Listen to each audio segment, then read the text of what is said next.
All right. Well. We're back for the special segment.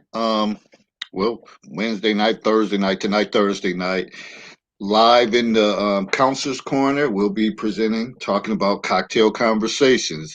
And as you can see, Herb has the book posted up. My first book, the original on cocktail conversations by the controversial counselor. So we've been going through breaking down scenarios in this platform, kind of offset of our Monday night show, which is kind of open court discussion, but this one is more of cocktail conversation. So tonight's subject matter is nothing in common. So let me read that scenario to you.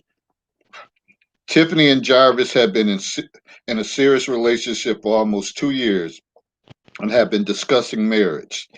Tiffany has been married before, so she understands the ups and downs of being married. She is very cautious of getting married again. Over the past 2 years, Tiffany has been through a lot and has made big changes in her life. She stopped drinking heavily. She got a promotion on her job and has earned the ability to work from home. She went through financial difficulties, relocated, lost her father and grandmother.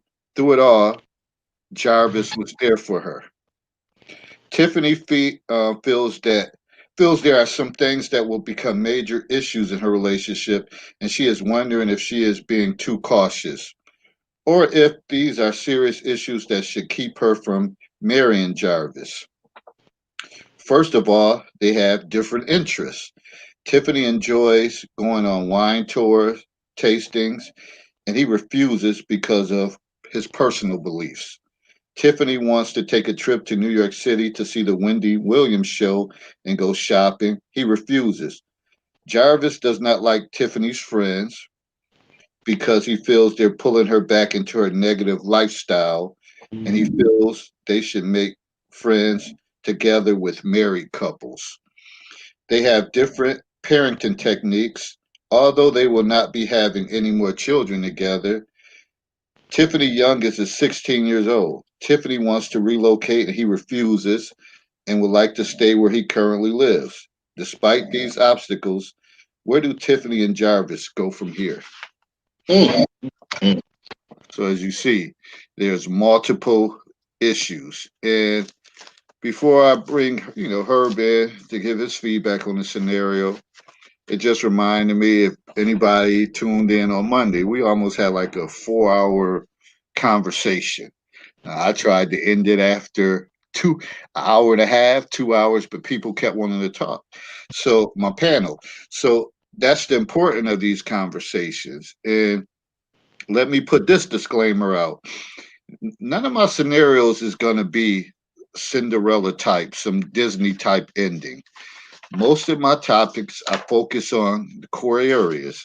Let me read those out. Relationships, family, child drama, uh, health issues, education, work issues, friendship issues, loyalty, mistrust, and the dating game. Usually, when I post, they're going to fall under those core areas. So that's just the way it is, and I'm a firm believer in, as the great Frederick Douglass said, without struggle, there's no progress. And I think that's what relationships is about. Whether it's intimate relationships, relationships at work, uh, relationships when you're at school and you're a student, there's going to be some struggle. Those happy endings, yeah. I mean, happy endings, yeah. We essentially want those, but that doesn't always happen. But you go through things before you get to that point. All right. Hey, Marcia, thanks for joining. See, you got Latoya in here. And, thank you for joining us tonight with discussing cocktail conversations in the counselor's corner. So, Herb, what's good, man? Thursday night. How you feeling? It's Thursday night, man. Ain't nothing going on but the rent. Working a few hours. I,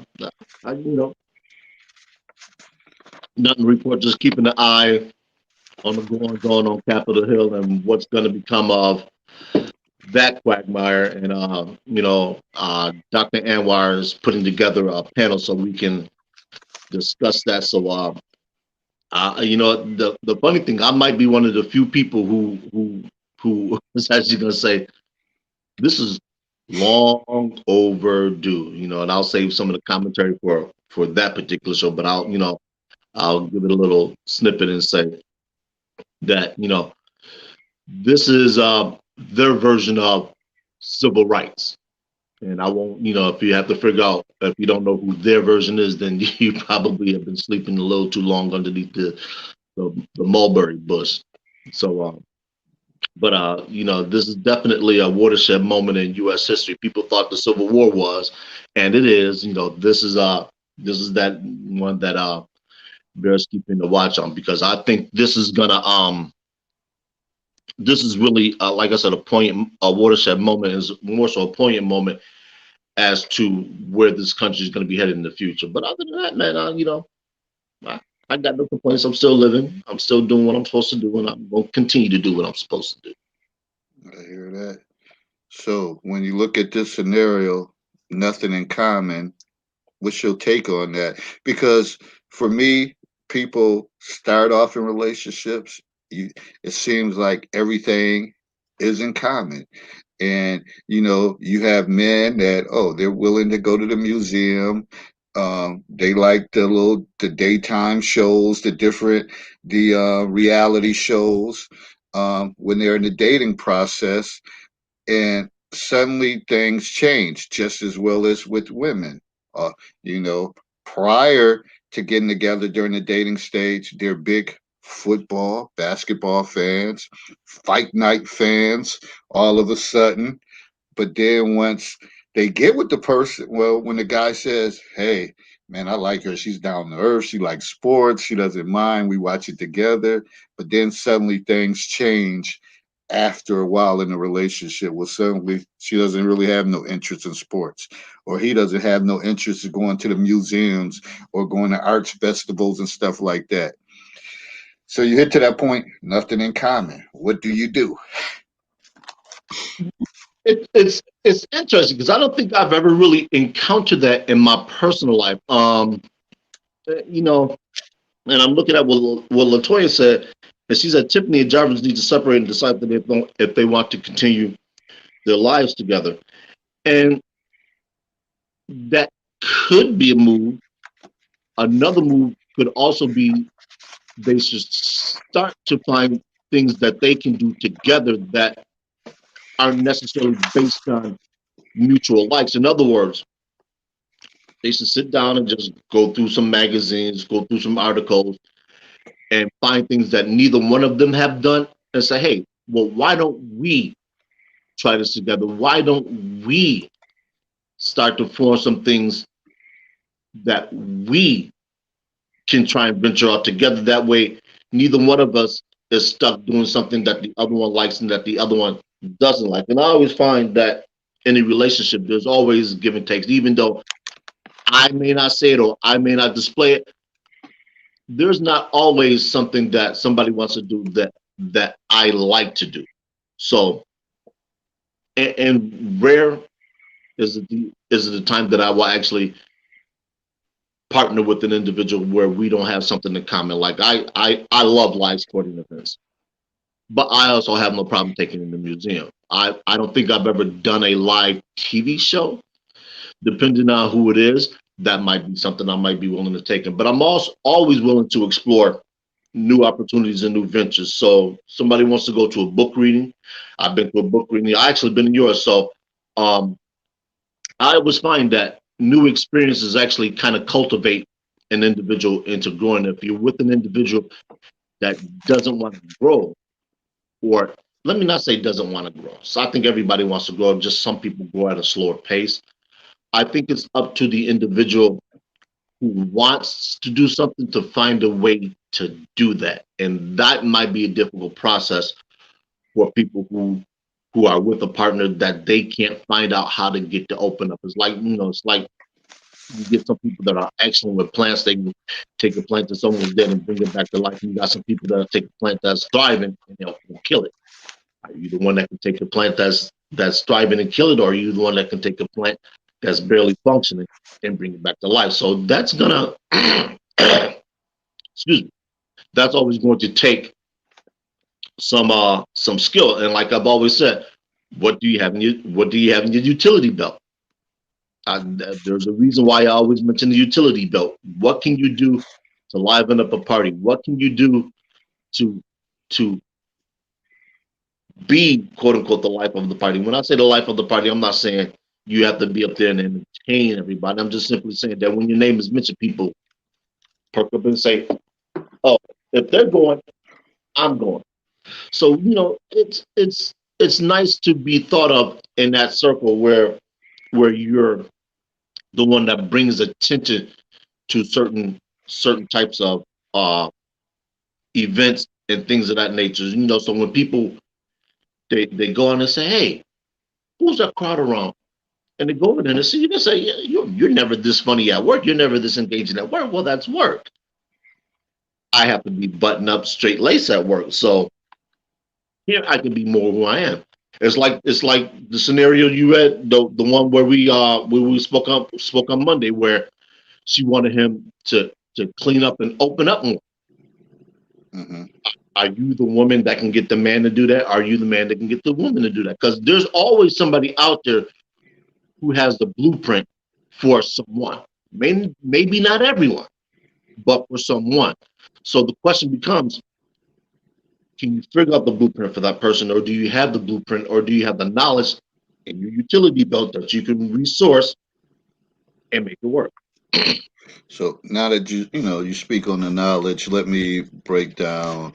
We already know what the issue is, and let me read some of the perspectives from the scenario. Many of the perspectives is based on compromising in a relationship for the good of the couple. Other perspectives are centered around Tiffany and Jarvis receiving counseling to work towards their issues, especially if they plan on having a future together. Me personally, I don't see Jarvis doing counseling, and that's the thing. You can't force counseling on someone. People often say, "Oh, maybe go to counseling," but counseling only works if the person wants to seek help. If he's doing it just because you suggest it, and you say, "I think we need to talk to someone," and he decides to go along with it, I don't know how effective it's going to be because it's not. It's like forced on him. And then finally, the last perspectives where they need to go their separate ways because counseling will not make Jarvis appreciate the things Tiffany likes in life. So, actions. And this was me responding as the controversial counselor in the book. I said Tiffany needs to find out what Jarvis' interests are and see if they have any common ground. I would also find out why he shoots down all of her ideas and see if he is willing to compromise some of his values for her happiness. And potential consequences out of this situation. Tiffany can remain with Jarvis, but unless he changes his mindset and opens up a new possibility with Tiffany, she will end up miserable and unhappy. Tiffany can walk away with the when the getting is good and break it off because he appears to be dominant and too controlling. Tiffany knows this if this is you, it's his way or the highway. So pick your poison carefully. And and one of the things you mentioned is a key. Does he want to change? And if he doesn't, and she can't figure out, then it might be best for her. Hey, pick up her pick up her toys and go play in another sandbox because they've already stated that they don't want to have kids together, which could actually be a good thing. They don't have to worry about bringing forth a life and then disrupting it, uprooting that life because they don't have anything that they want to do together. And then again, the funny thing about people who have nothing in common is when they have a child, sometimes that forces them to be different because if they're not selfish, and that's something we'll probably get into in another show. That's something that brings them together, that forces them to do things they otherwise wouldn't do. So you have a parent that they don't like sports, they don't like sporting activities, but every 2 or 3 days, they have to take their child, to baseball practice, soccer practice, football practice. They start meeting other parents there that, you know, say, oh, I can't stand football. I don't understand baseball. Or what's the use in soccer and all this other stuff? And all of a sudden, they get together with some other parents and they show up because of the parents, not necessarily because of the kids. Next thing you know, you got a parents group out and say, hey, baseball season's over, but you know what? Come on over and have a drink. We'll play cards, or hey, there's an event going on you might like to attend. I'll get you some tickets. Hey, me, you, our husbands or wives or whatever, we can go hang out, or hey, we can just go hang out with friends. So I always tell people, about what Kevin Samuel says, life happens out there. So if you want to be involved, you want to be included, and you want to be inclusive, get out and start living. Get out and start volunteering. These are things that you can do in your everyday life that don't necessarily require counseling. And I'm not saying counseling is a good thing or a bad thing. If you need it, I would suggest go avail yourselves of it. But it, in order for you to gain new experiences, in order for you to live, you you need to, I would suggest, getting out, living. Go among your peoples. If you have to go a town over, a city over. There's nothing wrong with taking a 45-minute drive to go to a festival or to go hang out and do something at somebody else's house. And sometimes with that, if you're the person that's always want to do new things, and Jarvis has been a bump on the log and kind of like, oh, the football game is on. Oh, it's March Madness time. I don't do anything then. And you just start picking up and just leaving and have your schedule kind of booked on the weekends. Sooner or later, that idiot is going to be like, where you going? Like, man, you don't never be home. Like, what's up with that? So either he's gonna think that you may have something going on, and it could be totally innocent. You just got your schedule. You go on Groupon. You see different things, different events, and you all about the different wine tasting and different. Looking through the local events that's happening, and you're just keeping yourself occupied after a long work week. Sooner or later, in most cases, his ass may say, hey, like, damn, you don't ask me no more. And then he might change up the game. That's always, I'm not trying to tell you that's what you should do, but that's always a chance that it may bring him out of his shell to say, hey, damn, is she going there looking good too, whatever, smelling good? Like, hey, I might have to miss this event and see what she's up to or what's going on. Frederick says, step out your comfort zone to become familiar with different people, places, and things. And that's so true. So, And there is a lot of truth to what you have just said. And I think a lot of women don't understand the power of independence. And let me explain what I mean by the power of independence. They always say that when you get in a relationship, you should never lose yourself. In other words, have some things that you like to do, whether your partner is interested in them or not, and continue to do them. So if you've always went to wine tastings and your mate doesn't want to go, continue to go to your wine tastings. Eventually, it's just like David said, they're going to wonder, okay, they're not asking me anymore. Now that curiosity is piqued, and all of a sudden you're going to see them one day waiting at the door for you to go, and you're going to say, where are you going? He's going to say, I'm going with you. And you're going to be scratching your head talking about you've never wanted to go before. Well, you know what? You seem to always be jovial when you come back. You seem to be in good spirits when you come back. I want to go see what's going on. Now, they may have ulterior motives, but the thing about it is you accomplished your goal of getting him out of the house to go with you, which is what you wanted from the very first time you asked him. So don't go poking things that have worked. If you suspect that he is thinking that you're cheating, don't manifest that in your behaviors, because then you have created a situation that can easily morph into a heated discussion, which turns into an argument, which turns into you two being upset when all you wanted him to do was to go with you. And I think a lot of women fall prey to that. And I know men fall prey to that. I'm not even going to discuss that element of it. But if you wanted him to go with you and he's going under the auspice of thinking that you're messing around, then let him think that. There's there's nothing wrong with allowing somebody to think that they are catching you doing something when you wanted them to go with you anyway.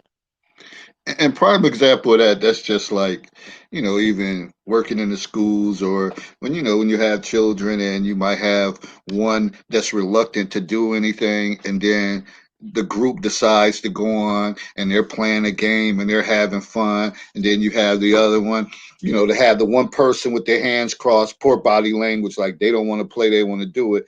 But then when they see the laughter, and like Herb said, you come back all jovial, whatever, sooner or later they're gonna keep inching towards that game or whatever's going on, and they're gonna want to participate, or want to get in, because nobody lets you just being a damn total jerk. But in most cases, when you think about that, if somebody sees that you're enjoying something, they're gonna want a part of it. They're gonna want a part of it. So I always throw kid equations in there, because I always think it's development, life's developments, whatever, stages of development. So I think it also happens with adults. So again, if Jarvis seen you coming in and you're like, oh man, I'm exhausted. Oh, I had a good time. Sooner or later, he's gonna say, man, I need to see what's going on, whatever. And that's just, and I know Latoya said, but that might come across as insecurity. I would say this, the name of the game is sometimes it's manipulation, how you work it. But you might want to add on to that, Herb. Well, the thing about that might be coming across as insecurity is this: if I want somebody to go somewhere with me, and I've asked them, let's. I like live sporting events. So, matter of fact, I'll use the season before this last season, going back to 2019. I bought a 6 pack Sabres tickets. Asked a variety of people to go with me, and if they didn't want to go, cool, no problem. I asked the next person. Eventually, somebody always ended up going with me anyway. Now, I've always had fun at live sporting events, and to me, hockey is probably one of the best sporting events to see live, just because you get to see all the things that happen during timeouts that you don't get to see otherwise. Like, I didn't realize they actually cleaned the rink like they did. So during timeout, something you never see on TV, they go out there with shovels, clean up the ice shavings that have been pushed up because the players stop and all this, and they do it so quickly that by the time you come back on, you say, "Damn, we done actually sat through a whole commercial." You run to the concessions, you get this or you do that during the intermission. All this stuff is going on. Like, there would be some times where I was so tired during intermissions, I took the 15 minutes to take a nap and will wake up refreshed, and I'm just like, "Okay, this is cool. I can do this." These are all the things that you can do. So you come back home, you say, "Man, I got to do that more often." They say, "Do what?" "I'll just go to the game." And people say, "Wait a minute. I look at games on TV and all the time. They never seem that exciting." That's because you have hundreds, depending on where you sit, you have a few dozen people around you. And every time I go to a game, I always end up in conversations with other people sitting around me, whether they're fans of the team that I'm rooting for or fans of the team that I'm rooting against. It's always a good time. You never know when you might establish another business connect, another social connection, another friendship, especially if you're sitting in the same seats. You have season ticket holders who like certain seats. So just imagine if you're an artist in whatever art, be it music, drawing, writing, and you're sitting next to somebody who's a producer, season tickets, and you guys just happen to strike up a mutual conversation regarding production or something. You say, "Hey, you know what? You seem to know a lot about this." And they say, "Oh yeah, I'm a producer at such and such station." They hand you the business card. You say, "Hey, you know what? I got some art that I've been trying to get out. If you can give me a 4 or 5 minute segment, I'd be most appreciative." You never know where these leads go to. You never know what these leads turn out to be. So this is why I'm always a proponent of getting out. So the insecurity thing really, I mean, that's something you can say, but in actuality, who's insecure? And if an individual is insecure and they want to go to make sure that you're not doing something, like I said, you've accomplished your mission. You wanted to get the person to go with you. So whether that person does it to quash their insecurities or not, you've accomplished your goal. It's hook or crook.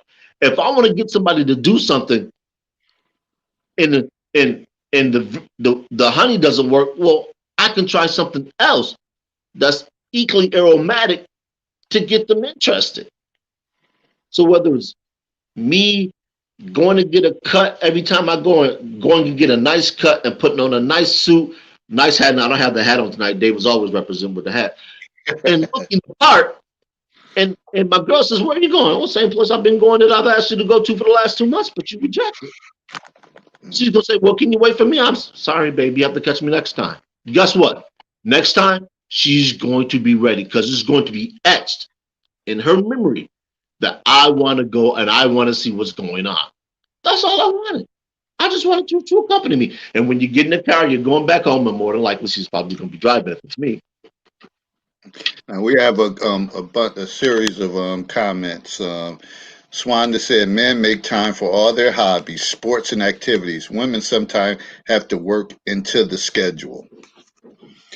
And that could be the case, and that could be the case like if you have children or whatever. And I guess it depends also.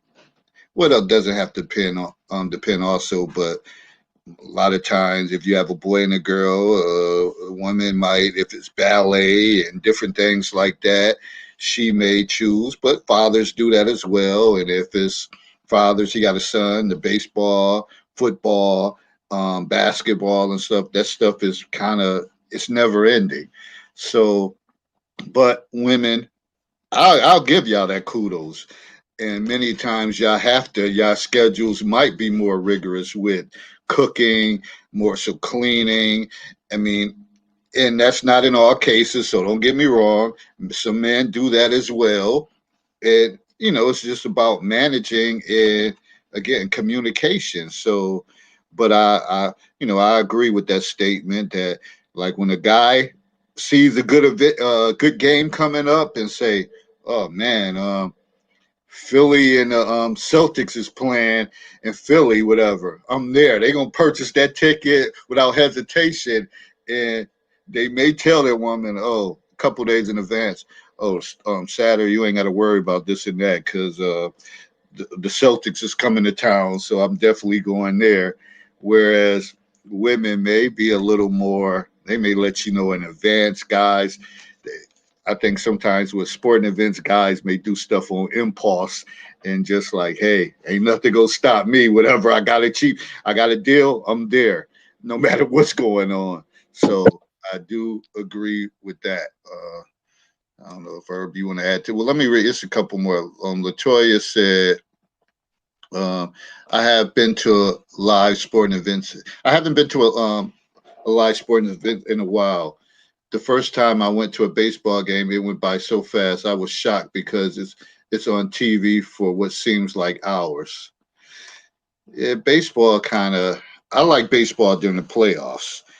The crowd, the noise, when you got the best pitchers going and all that stuff. But like during the season, it just seemed like it could just drag on when it's on TV. But her might know more. I've been to a few baseball Oriole games and stuff, national games since I've been here, but it's all good or whatever. It's just the ambiance and all that stuff that's around that kind of keep you energetic. Um, Frederick said you may find your blessings trying something different. And that's true. You got to reach out. You got to try something different. I mean, again, we keep talking about it. If you keep doing what you doing, you're gonna keep getting this same results. So you have to be willing to take risk, and it may be something you never thought you would ever do, but you'll say, "Man, damn, I had a good time doing that." Like in one of the scenarios I posted that Tiffany just It was the 4th of July, and she just wanted to go to an amusement park just to be a kid again. Of course, when you get into a certain age, you don't want to get on all those type of rides that you upside down and all that stuff. But just the ability to play some games, win a stuffed animal, hold hands, eat ice cream, cotton candy, and stuff like that. Being a kid, sometimes those days just bring back good, fond memories of your younger years. That's what you need to do. So that's that. All right, Herb, passing it over to you. Yeah, baseball for me is always cool, and and I'm fortunate to live where I do. I'm an hour drive from downtown Skydome, literally. From my depending on traffic. I know the last time I went to see, well, the first time I should actually say, I went to see my Sixers play in Toronto. By the time we got down to probably Mississauga, which is about 20 minutes outside of downtown Metro Toronto, we hit nothing but gridlock. So literally, it took us almost as long to get into the venue as it did for us to get to outside Toronto. So that was definitely one of the things that I experienced, but had a blast watching. Even though the Sixers lost, I had a blast at that game. Same thing with baseball. Every time I go to Toronto, watch the Yankees play. It's never the same thing twice, and I've probably seen close to a dozen games at Skydome. Apparently, they're supposed to be tearing Skydome down to build condominiums, which when I found out about a month, maybe 2 months ago, I was shocked because Skydome, in terms of sports stadiums, isn't really that old. I think they finished building Skydome in 90 and 91. So roughly about 30 years, I believe, if my math is correct. So 30 years. So apparently Skydome was supposed to be being torn down, and they're going to build a new open air stadium, which I always thought that the beauty of Skydome was there was no such thing as a postponement. So no rainouts, no nothing. They closed that dome in about 7 minutes, get it air conditioned if it's in the summer, or heat it up in the winter, because the Argonauts play there. And for anyone that's not familiar with the Argonauts, they are a football team in the CFL, which is Canadian Football League. So I always thought the concept of a closed dome was something that we never actually, or a retractable dome, let me say, was something that we would never ever see. And here we are now. They're so commonplace that nobody actually even thinks about the construction. Like, let's take, for instance, where the Arizona Cardinals play, and I don't know what the name of the stadium is anymore. They've changed it so many times. That place is unique, and it's unique in the terms that they have a grass field inside a dome. And let me give you a little bit of historical context on why that's significant. The term AstroTurf actually comes from the Astrodome. And what they tried to do when they made that was they actually put real grass in there, and they put a synthetic roof on that allowed the sunlight to come in. But they couldn't get enough sunlight to come in. So the grass ended up dying, so they ended up putting carpet down. That's where the term AstroTurf comes from. So if anybody challenges you on a trivia, now you know. Never know, that might be a riddle one day. But with the Arizona Cardinals play, that field is on a track to when the game is not in progress, they actually slide that track out into the sunlight. So it's real grass inside of a dome stadium, and they water it, cut it, keep it ready. And before the game, I'm not sure in terms of time, they actually slide that it sits on a movable tray, and they slide it into place, and they play a football game, which I always think is so cool. Just the fact that you can play football on grass inside a building. And I'm a purist when it comes to certain sports. As much as these new fields are, I think that's excellent, because I like to play football on grass. Just to me, there's nothing like getting up with grass on your uniform. You might have to pull a club out your face mask and all this other stuff. So yeah, to me, there's certain things about stadiums and being in the venue and being around other people, even though the food, sometimes the prices are outrageous. Like, for instance, Skydome. And we're talking Canadian prices, so yes, they are generally a bit more. A six-pack there will cost you almost $40, $50. I was like, what? And Uh, I'd rather put all that shit. I'd rather put a six pack in my pants than play that than pay that price. but yeah, it's kind of crazy. That's about the only thing you might encounter with um with going to live sporting events is the amount that you're going to pay for food. But like I said, I have no TV at home, so there's no Hulu, there's no Netflix, there's no satellite, there's no cable, there's no nothing. So if I'm not watching a DVD, the TV is off. So me, I've taken that money that I would normally spend on TV, and for me, it's transferred to the live sporting event. So for the sports season of 2018, 2019, I'll probably spend about 2 grand on sporting events. So that tickets to Yankee games, Sabre games, the Raptors Sixers games, and I said Yankees, Sixers, and Sabres. So I probably spent about the equivalent, maybe a little bit more, because I would go out to eat sometimes before the game. So I didn't have to worry about eating during game. See, these are all the things that you get to do going to a sporting event. And I always tell people, don't be afraid to go to a sporting event by yourself. And I think for a lot of women, that's odd. Because I know a lot of guys that be like, look, nobody else wants to go with me. I'll go. Because I did that 3 years ago, I think it was. The Yankees had just made the postseason. Now, they were a wild card team, I think, and they were playing against the Cleveland Indians. And I just happened to look at the schedule, and I said, you know what? I can catch the Tuesday game. They're playing in Cleveland. I have never been to a Yankees postseason game in person or in any other way. I said, this is cool. So I called up my people and said, yo, what are you doing such and such? They was like, oh man, I can't make it. I was like, all right, cool. I'm going there by myself. Now, my plan was to buy a ticket. But in order to do that, I was going to have to buy one from a scalper. Now, my only problem with scalpers, especially during postseason, is if you don't know they're selling a ticket that's already been sold. So I said, you know what? I'm going to sit outside and I'm going to take in the game outside.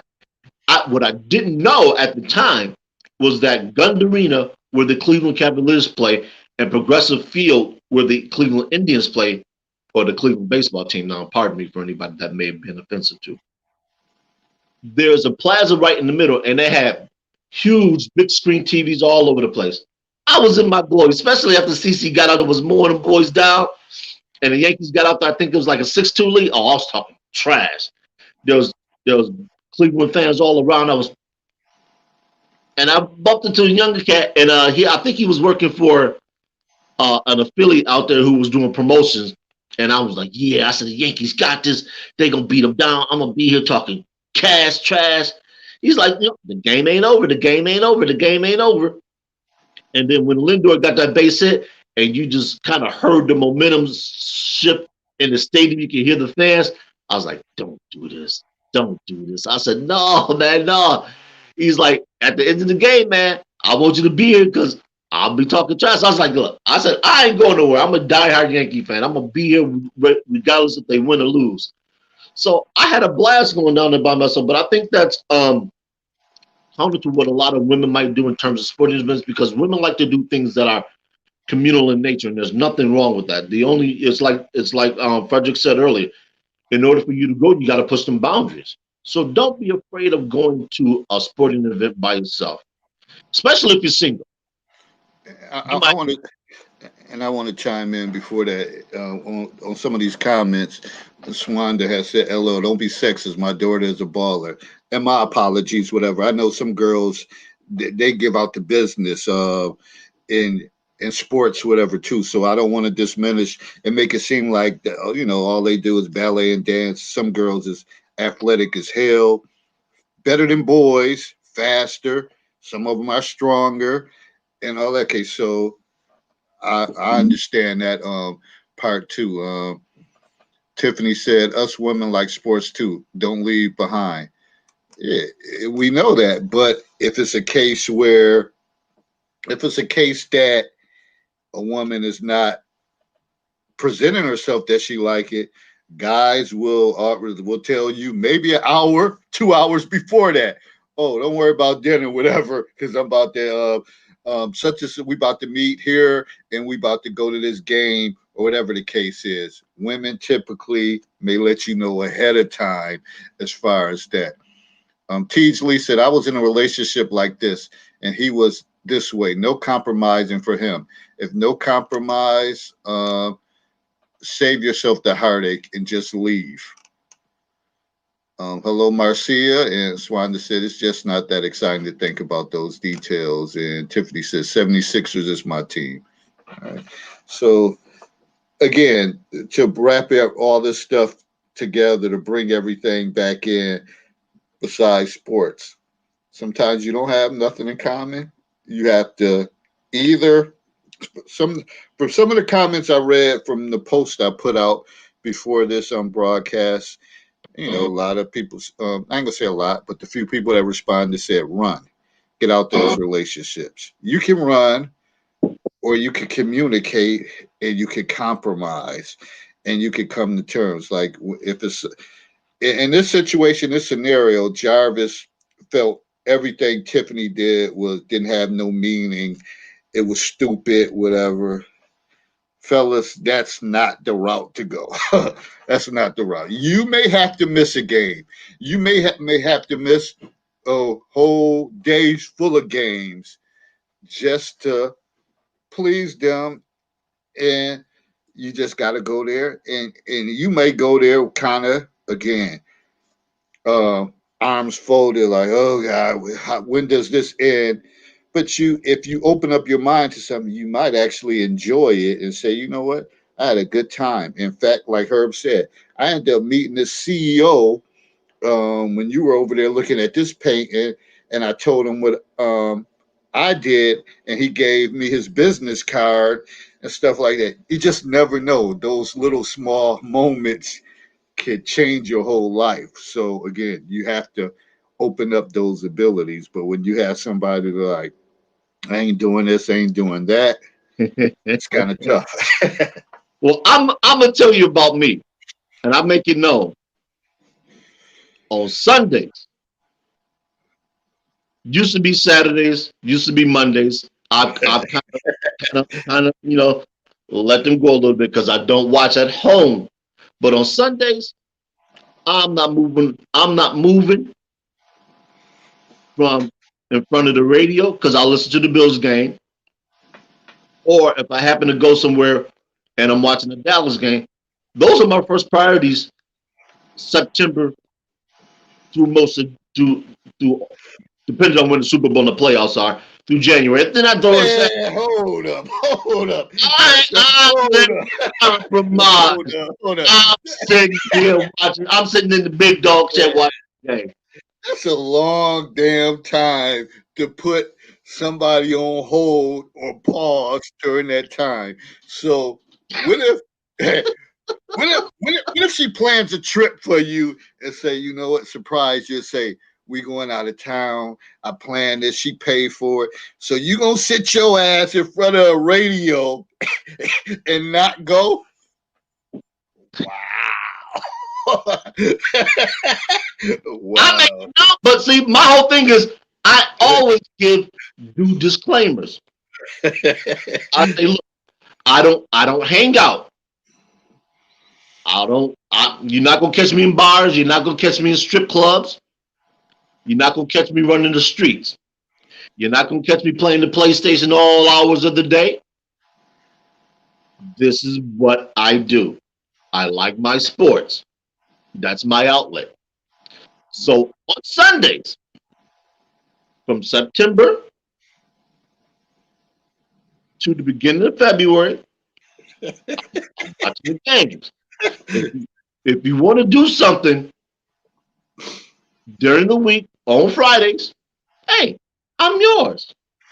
And see, I can understand that stance, but it's not football and all that stuff because I know that they have, and they do that with boxing, but boxing, Saturday night, if you want to go somewhere, we may have to figure out how I get this high.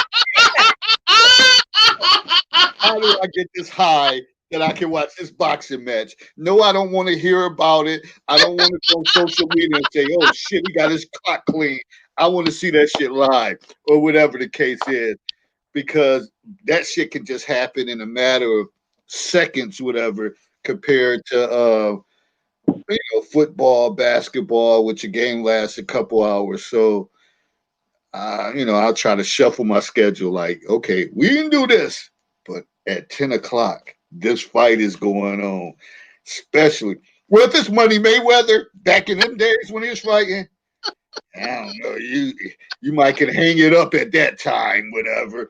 Some of these other cats, I'm like, all right, like, oh, Money Mayweather is boring, but you got to understand my fixation was that is the way he became a marketing genius and stuff like that. So I'm always like, he knows how to promote his fights better than anybody. Yeah, these cats nowadays don't know how to do it, but I can understand that. But to say from September to February, Sundays is off the books, that's a hard pill to swallow for many women. Sundays in snow, referees whistles blow. That's why we here to play football. Like Turkey said, damn Herb, damn, like, that's a lot, man. That's a lot. That's like 4 or 5 months, man. You got But in actuality, in actuality, if we count them as days, it's a little over. It's about 3 weeks. and Bam! wire. Hey, hey, hey. I just want to come up and tell the story right quick. I got to eat. I just finished the live stream myself. So when I was in graduate school at the University of Michigan, Michigan was playing Penn State, right? And then later that night was Notre Dame against USC, right? No, this was USC was good. Ooh. My girlfriend at the time called me up that morning. I was waking up. I was ready to sit down on the couch and watch football all day. She was like, yo, let's go to Chicago. And I was like, why? we'll do something spontaneous. We'll go to Chicago. So I said, all right. So the entire time I'm out to Chicago, it's a 3.5 hour ride. I'm listening to the radio, trying to see what's going on. She gets mad at me because I'm trying to figure out what's going on. Michigan won that game on a touchdown pass, number one. And then USC won that game on a quarterback scramble. So both games went down to the wire. We driving back from Chicago the same night. And I heard about it. I looked at her and I was like, I am never doing this again. If I want to stay and watch the football game, I'm staying to watch the football game. And that happened to us later on before we broke up. I just wanted to watch football on a Sunday. I didn't want to be bothered. I didn't want any hassle. I didn't want any nagging. So instead of going over there with her, I stayed at my place and watched the football game. So you just got to be upfront and honest about if it's football, if it's boxing, this is what I do. I'll try to find a compromise, but this is what I do. And be okay with whatever happens. So you ladies, y'all hear that? Y'all hear that? Yeah. I just want to come up, fellas. I got to eat, so I might come back up in a little bit. All right, peace, brother. Thanks All for right. joining. Dr. Anwar, I'm going to send you a link to a BGS video. It's got some interesting things on it that you might want to check out. So when we put those lists together, you have us, because I already put together a list too. Okay. All right, I'll take a look. All right, Okay.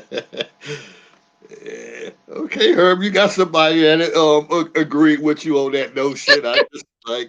I just think that's a long time, whatever. Like I said, the rest of the week, and keep in mind, I work midnight, so if I was working a traditional job, it would be a lot different. So, like I said, because I work a non-traditional shift, I should say, not a non-traditional job. I work a non-traditional shift. I realize that my time is limited, so I will adjust certain things. So let's say that Dallas has a bye week, because I'm a Dallas fan. I root for Buffalo because I was raised in West New York, but I'm a Dallas fan first and foremost. So let's say that Dallas has a bye. You want to do something? I'm like, and I'll tell Universal, say, okay, look, I have an open slot here. See that? I don't know. I don't know. Women, y'all can comment or whatever on that. I don't know how many of them go check for that. I got an open slot. Like, get in when you fit in. That's what it sounds like. Hey, in essence, I do things that I draw the most pleasure and I value the most. I grew up playing football. And when I say grew up playing football, I'm talking about 6, 7 years old when I was living in what some people may, well, if you're from Niagara Falls, you'll know where Griffin Manor is. If you don't, Griffin Manor was a housing project that consisted of 12 courts. And we had a plot of land out there that was probably about 50, 60 yards in length. For us, it was the absolute most beautiful place to play football. No trees, nothing but grass, no broken bottles, no rocks, no nothing. And it was probably about 25, maybe 30 yards long. And we would get out there full fledged, 11 on 11, cracking heads, knocking each other around. And that's honestly, that's where I got my stripes from learning how to play football. And I remember, um, getting out there, and mind you, at 8, 7, 8 years old, I'm all of 65 pounds. So I want to play. I want to play. And my brothers will tell me and say, hey, look, these are some big boys you're getting out there to play with. So if you get hit and they hurt you, the first thing you better not do is cry. You better not cry. And sure enough, you get out there and you get tagged one good time. You start to well up and they look at you. You get up and you quote unquote shake it off. You go back and you get ready for the next play. But that's where I developed my toughness from. And some women will be like, that ain't toughness. At a certain point in time, like women learn to deal with female issues, menstrual cramps. Boys have to learn to deal with some type of physical discomfort because we don't have that. So if you have a boy who skins his knee up, who won't get back up and play, you're kind of grooming him to be soft. And I know a lot of people are going to take offense to soft. And yes, I'm going to say it. You're grooming him to be soft. Because there are no soft men in sports, just like there are no soft women in sports. You think Gino Ariema and the late great Pat Summitt had soft women on their teams? I'm here to tell you, them them young ladies, they got at it. You don't get to be that type of caliber of athlete by being soft. So I'm not saying you play through an injury. You go make sure you're okay. You go make sure that nothing's broken, nothing's sprained, nothing's bruised to the point where if you continue to play, you do more damage. Because now you're being stupid. But that's in Griffin Manor is where I learned to play football. It's where I learned to take a shot. It's where I learned to give a shot. We played with people who were like my man Squally. Couldn't catch Squally. Squally got a lead on you, might as well forget it. Squally was gone. Gone. Upside and gone. I already know about Squally. When he moved to North Avenue, he enhanced my football game, and he definitely turned me on to the boxing game. So I understand that, whatever. For like, as what Griffin Manor was to you was is what North Avenue was to me, and that's what we did. Yeah. So I mean, whatever it is that you do, enjoy what you do, and let your partner know. Yo, this is what I do. This is what I like. So if I'm trying to think of something, But while you thinking that, see what happens is when you're able to tell these stories and you let them know and you share your past and they understand your passions, not something recent from childhood. I think people accept stuff more like, man, I know he loved boxing, or I know he loved football. I didn't heard these stories over and over that I haven't even met these guys, but I heard stories about them, so I can understand. It kind of lightens the load when you don't have nothing, nothing that you put out there, no data, no information, and you like, nah, today I can't do it because of this or that, or I'm going to this game with such and such, and they're like, who are these people? I never heard of them. Then that's usually when it's little commotion. Yeah, I agree. Which is, like Dr. Anwar said, I'm always a proponent of putting that information out there. And let me go back to the other point. If a female I'm dealing with, she has a set of shows that she likes to watch, whether it's Real Housewives or something that comes on regularly, I'm going to respect that time slot, and I'm never going to plan anything for us to do while she's watching that show, particularly if I know she likes it, whether I like it or not. Now, she might try to get me to sit down and watch it. I'm just like, you know what? I can't do it. That there's some type of TV programming that, as far as I'm concerned, is pollution in my mind, and I'm not going to do it. I'll let you know. Look, I understand this. This is what you like. You want me to get involved in this, but I can't do it because it just isn't for me. It just pollutes my mind. I'd rather not have that pollution into my life, like pop culture. And I tell people I don't really get into pop culture anymore. So award shows like BET Music Awards, I was gonna say Country Music Awards, but I don't watch any award shows. So whether it's BET Country Music Awards, the Grammys, daytime Emmys, uh, the Oscars, the Grammys, I don't watch them. And it's not because I don't have TV at home. I just gave up watching them years ago because for me, most of them seem to be about popularity contests, especially once they started giving out awards to Nicki Minaj and people. I'm just like, wait a minute, really? Is, So is this what rap has turned into? Now, mind you, I've never heard a Nicki Minaj song. Megan Thee Stallion, I'm not even gonna get into the name because Stallion, first of all, is a male horse. So for those of you who don't know, she needs to change the name to something else that's more fitting of a female. But that's another topic for a different conversation. But that's just my things. I'm going to always respect what it is another individual likes to do. I'm not going to try and draw them away from that. I'm going to let them enjoy that because for me, it conveys a sense of respect. And I always tell people, don't try and upset what another person does. Let that person have their life. Let that person have their friends. Trying to wean somebody off of their friends because you don't like what they do. Just say, hey, look. Just tell them, hey, look. I don't know if this person that you're associated with. I know you go back a long way with them. But hey, just be careful. I don't want you caught up in anything. so that kind of reminds me of the scenario I posted that Jarvis wanted her to branch off from those friends because in the scenario she had drank heavily. She stopped drinking, and he felt those friends were no good for her.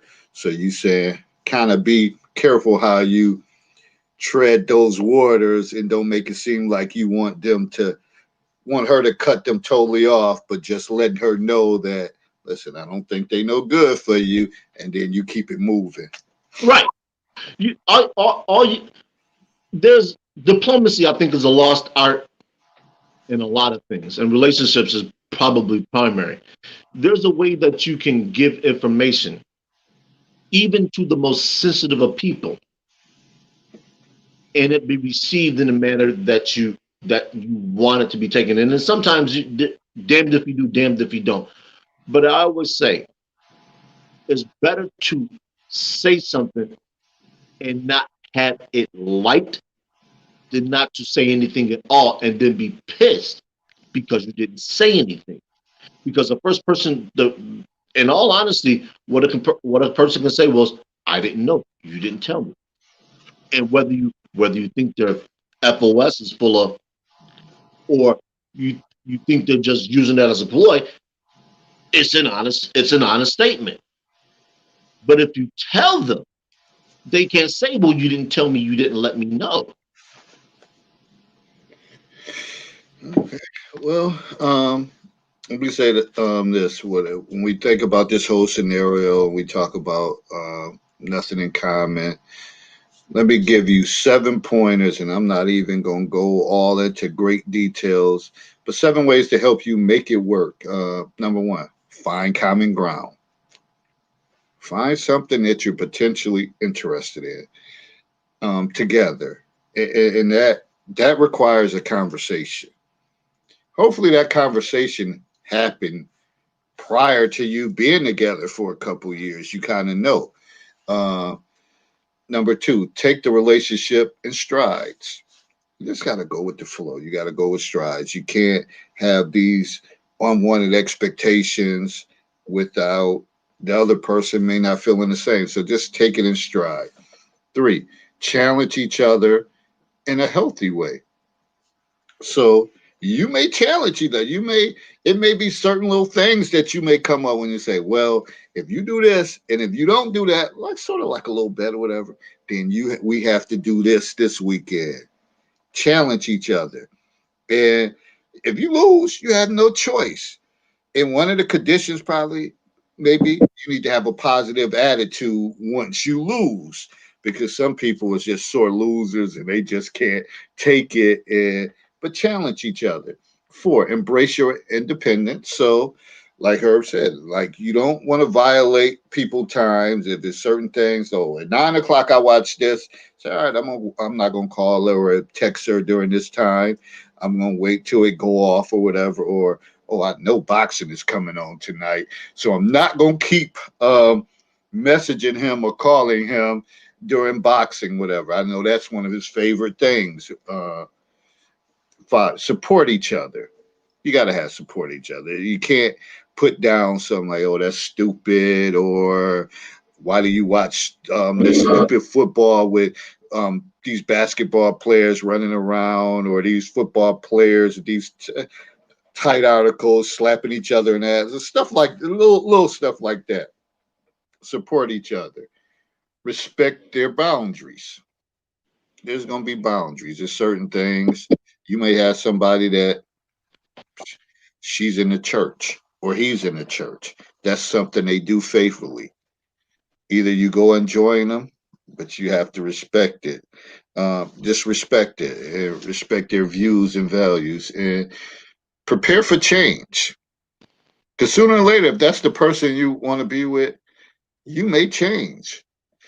It may be the guy say, "Oh, I know you coming by. The Buffalo Bills is playing the Ravens on Saturday," and you say, "Nope, gonna have to get up with y'all because old girl or my lady playing this, so I can't. I'm not gonna be able to watch it." You might get some ridicule or criticism from them, but prepare for change because if that's the person you want to be with, them little hard legs, they gonna talk shit. But at the end of the day, you gonna want that comfort of a woman. So you go either say, screw y'all, or whatever. Y'all can talk as much shit as y'all want to. We still gonna be boys at the end, and vice versa for women too. So that's what I gotta leave this segment with. Herb, you got any closing thing? Because we not go. It's only me and you, so we can kind of dictate this. But any closing comments for you from this segment?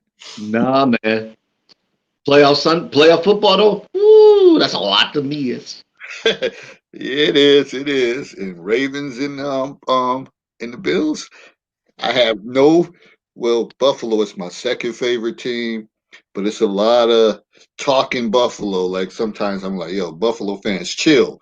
Be humble, whatever. Y'all doing too much talking. Y'all haven't been winning before. Baltimore, because I'm down here and I'm a Steelers fan, so automatically that shit don't go together. That don't go together. That don't mix. So I'm leaning toward Buffalo, but I want Buffalo fans to humble yourself, man, and just chill, whatever. Y'all doing way too much talking, and they never won anything. So, man, it's gonna be good. It's gonna be good. It's gonna be a game. But other than that, folks, whatever that's we just wanted to bring this segment, nothing in common, and you see the difference between Monday nights, open court discussion. Anything can you can be called to court, like Dietrich always talk about, like court and being called to court on Monday nights. Wednesday, Thursday nights is from Cocktail Conversations, just talking about regular situations that go on in life, that whether you can take the good with the bad, whatever you want to utilize, but I'm sure the stuff that we talked about, it can resonate and you say, yeah, I understand. Yep, this how it was. Or like Tej Lee came in, she said, I've been in that type of relationship. So it's something that we all know that we've been through or somebody been through, and it's just a platform to talk about those daily situations. So I know Herb got to work tonight, and I'm still catching up on my rest from that 4 hour, damn near 4 hour segment on Monday night. So, hey, stay tuned for the watch parties. I already got 2 talking points, Herb, for Monday night. You could drop another one. But if you want something that you want to talk about, you got to send it to myself or Herb, and we're going to bring it up. Open court discussions on Monday nights. Wednesday or Thursday nights is more coming out of my book, Cocktail Conversations, and we talk about those situations. So any final words from you, Herb? No, that is it. All right, so we out of here. Thanks for the people who tuned in and chimed in on their comments, and we'll see you Monday night. We know how that's going to get down. All Out of here. right, take care, everyone. All right, peace, folks.